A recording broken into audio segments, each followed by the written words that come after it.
ये भाई साहब ईडन गार्डन भी फेल है यहाँ पर, लेकिन ये बहुत सा स्टेडियम है। दर्शक देखिए, ये पूरा मैदान खचाखच भरा हुआ। और ফুটবল এটাই কিন্তু বোঝায় ফুটবলকে কত ভালোবাসে আমাদের বাঙালি।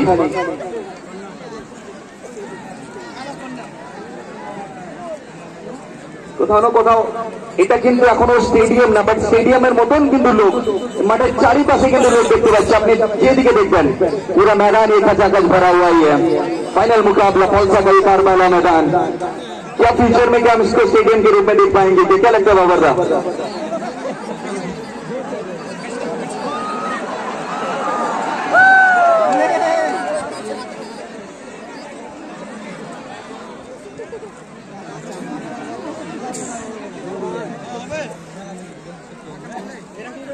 প্রেডিকশনটা করেছিলাম প্রথমে গোল হবে, গোলটা কিন্তু কমপ্লিট করেছে হটস্টার পলসা।